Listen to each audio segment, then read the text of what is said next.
নমস্কার।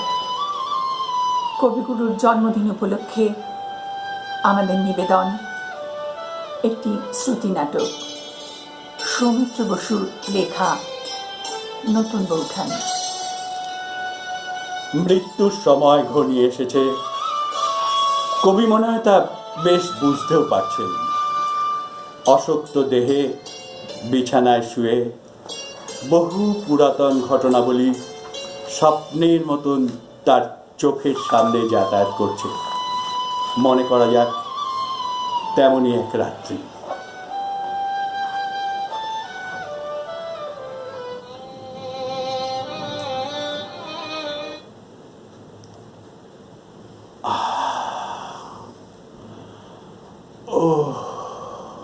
রবি, রবি, কে? আমি রবি। এদিকে তাকাও। কে? কে দাঁড়িয়ে ওখানে? ছায়া তো ঠিক নয়, অথচ ছায়ারই মতো। মৃত্যু? মৃত্যু কি তবে এই? আমি আমি এসেছি রবি। আমাকে চিনতে পারছো না? আমি গো, তোমার নতুন বৌঠান। নতুন বৌঠান? তুমি? তুমি এসেছ? আমাকে নিয়ে যেতে এসেছ বুঝি? যাবার সময় হলো বিহঙ্গের, এখনই কুলায়। রিক্ত হবে স্তব্ধ গীতি ভ্রষ্টনীর, পরিবে ধুলায় অরণ্যের আন্দোলনে। তুমি তুমি এই কবিতা জানলে কি করে? এ তো তোমার চলে যাবার অনেক পরের লেখা। তোমার সব কবিতা আমি জানি, তোমার সবটুকু। রাতের বেলার সব তারাই থাকে দিনের আলোর গভীরে। তুমিই তো লিখেছিলে। আহ, আশ্চর্য ভালো বোধ হচ্ছে জানো। এতদিন ধরে তুমি সব মনে রেখেছ। আমার সব প্রকাশের মধ্যে দিয়ে আমাকে তুমি মনে রেখেছ বৌঠান। তা তুমি আমাকে কি দিয়ে মনে রেখেছো রবি? কি বলি বলো তো? আমার সকল ভালোবাসায়, সকল আঘাত, সকল আশায় তুমিই ছিলে। হয়তো হয়তো সবসময় আমি তোমার কাছে যাইনি। আচ্ছা রবি, ছোটবেলার কোনো কথা মনে পড়ে না? 9 বছরের নতুন বৌঠান আর তার 7 বছরের ছোট্ট দেওর। সত্যি কথা বলবো, হাসবে না বলো? হাসবো তো বটেই, তবু বলো। মনে পড়ে বাড়িতে তখন তুমি নতুন বউ, ছাদে ছোট দিদির সাথে বেড়াচ্ছিলে। মনের কথা বলা বলি করছিলে নিশ্চয়ই। আমি কাছে যেতেই ছোট দিদির এক ধমক। ইস, তখন তোমার মুখখানি যা হয়েছিল, লজ্জায় অপমানে একেবারে লাল টুকটুকে হয়ে গিয়েছিল। আমার তখন মনে হয়েছিল বন্য দিদিকে বলি, ছেলে মানুষ, থাকুক না আমাদের সঙ্গে, এইসব কথা ও আর কি বুঝবে। কিন্তু নতুন বউ তো, মুখ ফুটে বলেই বা কি করে? শুধু শুধু সেই নতুন বউকে দোষ দিচ্ছ কেন? কোনোদিন কোনো প্রশংসার কথা মুখ ফুটে বলেছ আমায়? এই ছেলে, এমন অপবাদ দিও না, অধর্ম হবে যে। সরু সরু করে সুপুরি কাটায় রবির মতো আর কেউ নেই বলিনি আমি জানে জানে। হ্যাঁ, শুধু সুপুরি কাটার সার্টিফিকেট। সে সার্টিফিকেটে কি হবে বৌঠান? আমি তো চিরকাল চেয়েছিলাম আমার লেখার সার্টিফিকেট পেতে। সে বেলায় তুমি কোনোদিন আমাকে মন খুলে কোনো ভালো কথা বলনি। খালি বিহারী চক্রবর্তী আর বিহারী চক্রবর্তী। বারবার তুমি আমাকে রেখেছো নিচের তলা। কি হলো, হাসছো কেন? হাসছি আর ভাবছি, সেই রাগ এখনো মনের মধ্যে পুষে রেখে দিয়েছো? না গো, সেসব কোথায় ফেলে রেখে এসেছি। সে থেকে গিয়েছে আমার মনের মধ্যে খুব আদরের ফিকে হয়ে যাওয়া মন খারাপ করা গল্পের মতন। দিনের শেষে ছাদের ওপর পড়তো মাদুর আর তাকিয়া। রূপোর রেকাবিতে একটা বেলফুলের গোড়ের মালা, আর পিড়িচে থাকতো বরফ দেওয়া জল, আর বাটাতে ছাঁচি পান।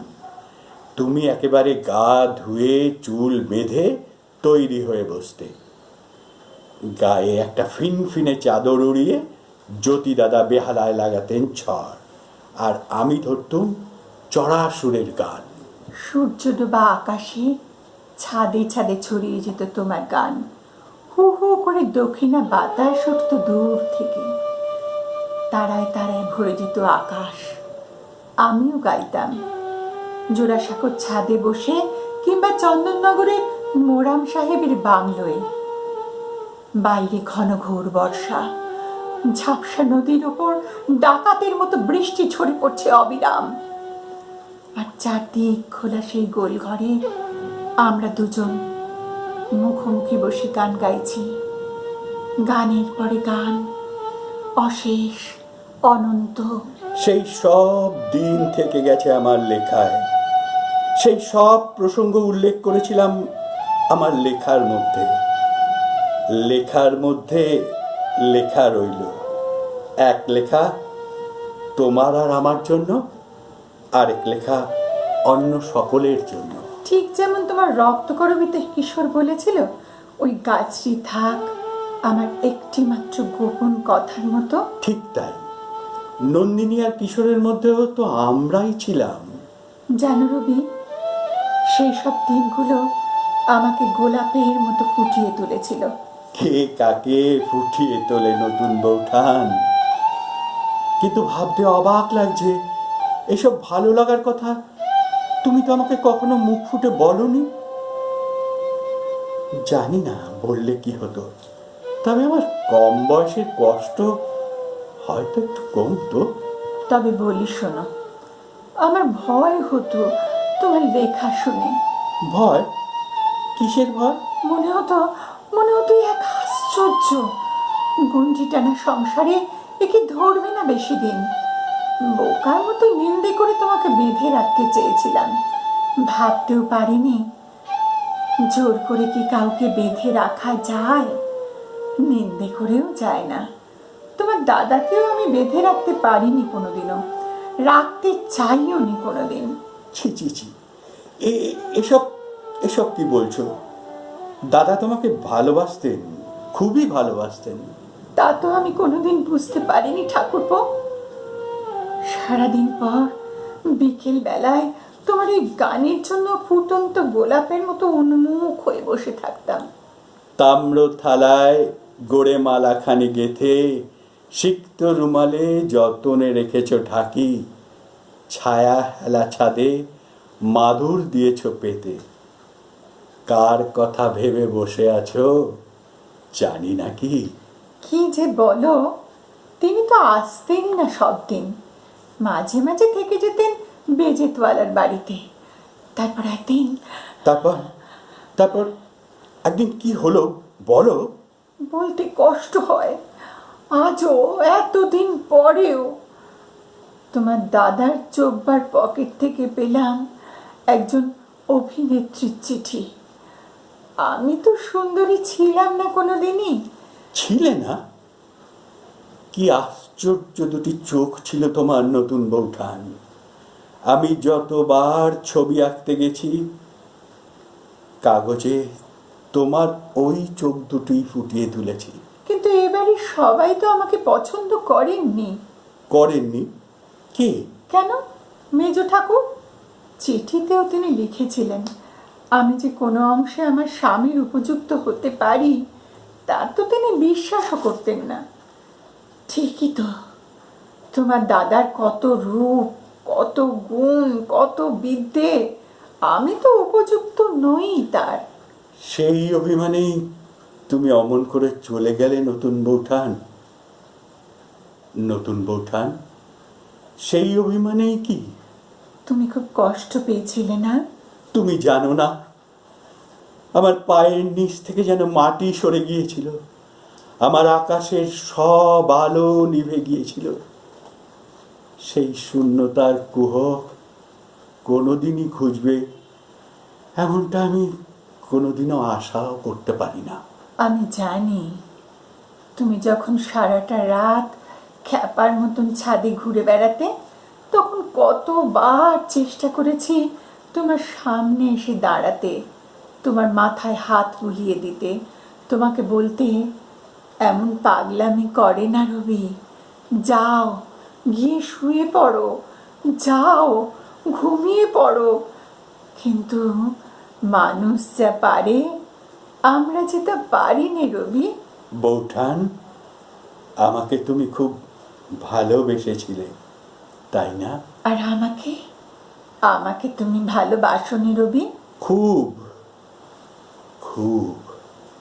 সমস্ত জীবন ধরে যত ভালোবাসা পেয়েছি, দিয়েছি, নীহারিকা পুঞ্জের মধ্যে যেমন তারা, তেমনি করেই আমার ভালোবাসা তোমাকে ঘিরেই আছে বৌঠান। জানো রবি, এমন অনেক মানুষ আছে যারা এই ভালোবাসার অন্যরকম মানে করে। জানি জানি, তারা খুব একটা মিথ্যেও বলে না বৌঠান। সে কি মিথ্যে বলে না? সবটাই কি মিথ্যে?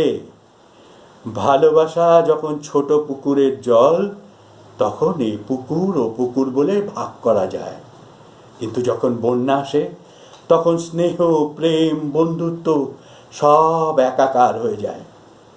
এই তো সমস্ত জীবন ধরে দেখলুম।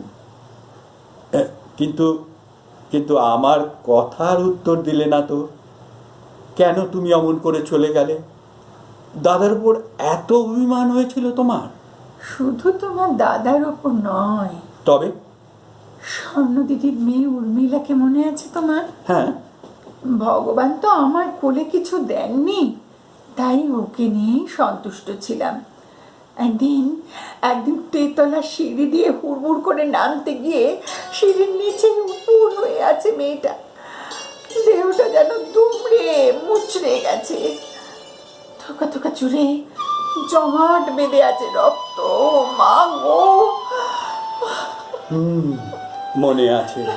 আর সেই জন্যই কি তুমি তুমি এত জানতে চাও কেন বলো তো?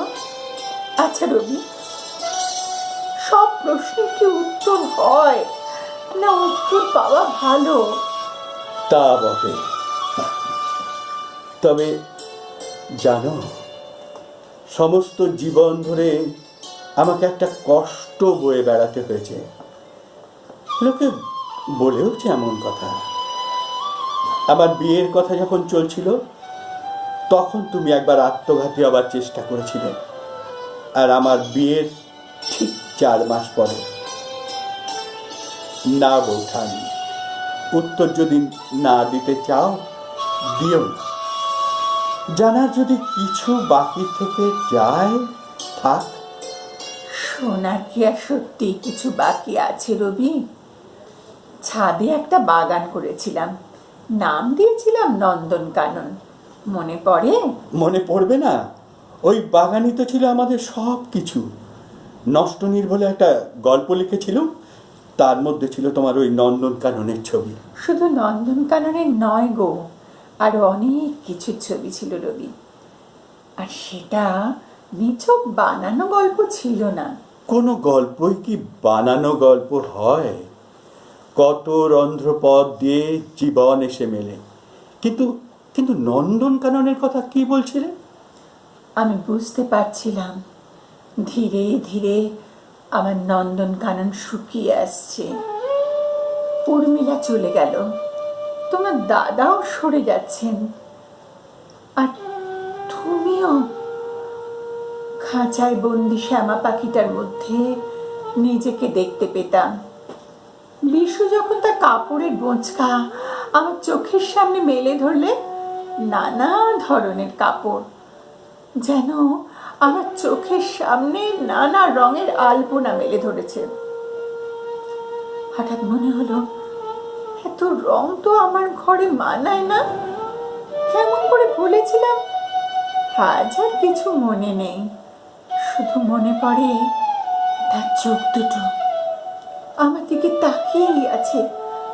ভেতরের যা কথা সব পড়ে ফেলবে না তো? আজ আজ অনুতাপ হয় না তোমার?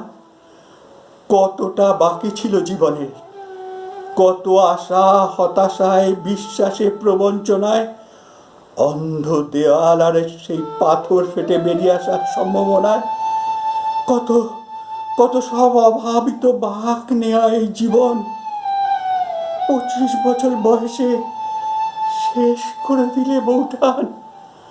আহ আহ ভোরে বাতাস দিচ্ছে রবি, তোমার চাদরটা নেমে গেছে, বুকের কাছে টেনে দিয়ে। ভোর হয়ে এলো তো, এবার আমি যাই রবি, না আমি বউঠান, যাই, আর একটু থাকো আমি যাই বউঠান। রবি, যেও না, আমি যাই, যেও না আমি বউঠান, যাই। যেও না। নমস্কার।